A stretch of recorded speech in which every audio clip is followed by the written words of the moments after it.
Assalamu alaikum dear students, and welcome to the 62nd session of the KIPS Distance Learning Program Current Affairs Newspaper Roundup session. I'm your host Shahrukh Haider, and today we're going to see what kind of developments are quickly evolving between the Pakistan and India traditional security complex. So India-Pakistan relations have recently taken a very interesting turn and things are generally heating up. You might have heard that Pakistan on the international platform, on the UN, in the US diplomacy channels, and on multiple forums, Pakistan is trying to expose Indian nefarious designs inside Pakistan and for the greater region, and India's state sponsor of terrorism, right? And in recent times, Pakistan has been successful in trying to expose India because the world is taking note of Pakistan's allegations and crediting Pakistan's narrative perhaps for the first time. So you might have heard that there was a recent dossier that was issued by Pakistan by the Foreign Minister Shah Mahmood Qureshi at the United Nations Security Council, which implicated India in a number of nefarious terrorist attacks against the Pakistani state. And only 2 days ago, Foreign Minister Qureshi warned in a news briefing that India was planning a surgical strike against Pakistan in Abu Dhabi. Now, this is a very important development. Foreign Minister believes that India is planning an attack because of the massive internal disturbances and failures of the federal and the state governments to contain the various crises that the Indian Federation is confronted with right now. And they're trying to shift that attention to Pakistan, which is a gimmick that they have used multiple times in the past as well to once again woo their voters, right? So what are the internal crises that India is facing right now? Well, first of all, their economy is in very poor health. Unemployment is extremely high. Real wages are dropping, and inflation is increasingly ballooning.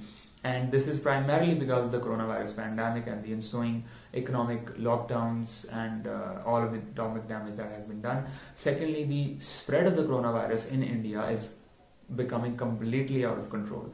In the second wave of coronavirus, India has become the hotspot of its spread, and it has the second largest number of cases in the world, only after the United States of America.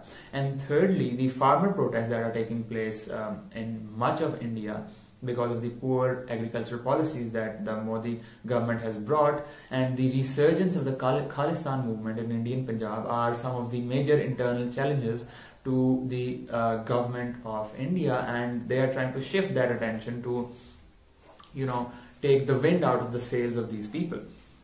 So in that respect, Pakistan is trying to expose India massively and has been warning the world that India is attempting to destabilize Pakistan from within, and Pakistan has the first use policy of nuclear doctrine, which Pakistan will use if India threatens Pakistan's core national interests and strategic assets. And the world already knows that, which is why Pakistan is consistently raising this issue at multiple platforms to expose Indian designs. So in that respect, the US to some extent is recognizing this narrative and paying some credit to it. So for example, the US scholars are pointing to the dangers that lie in South Asia because of the aggressive and militaristic behavior of India right now.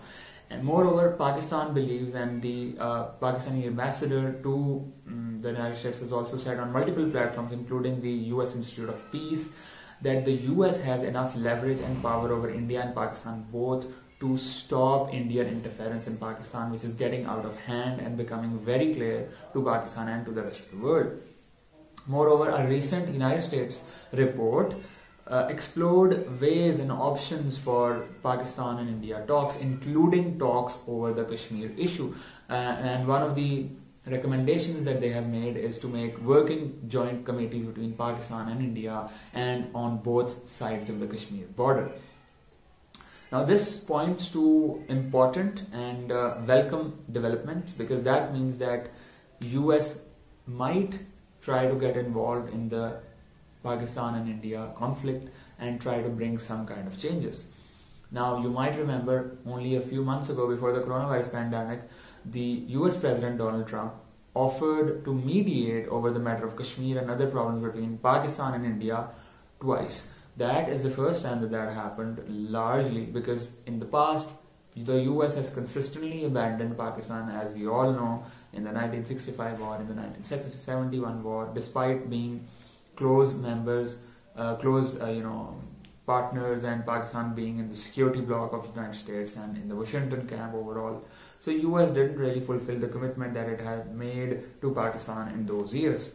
But that may have to change, because now Pakistan has certain leverage over America, which is basically the Iran peace process.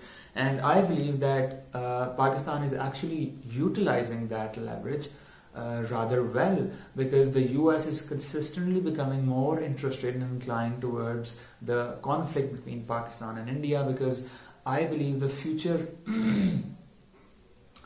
foreign policy and interests of the United States in the broader Indo-Pacific region lie in resolving as many conflicts as they can while containing China and building an anti-China bloc. But that is where Pakistan's biggest challenge lies, because if Pakistan relies on the United States to bridge gaps between India, that would put a direct strain on Pakistan's relationship with China, which is something that Pakistan simply cannot afford, because Pakistan has strategic alignment with China in the broader regional interests and the national interest, including the China-Pakistan economic corridor and the Gwadar port.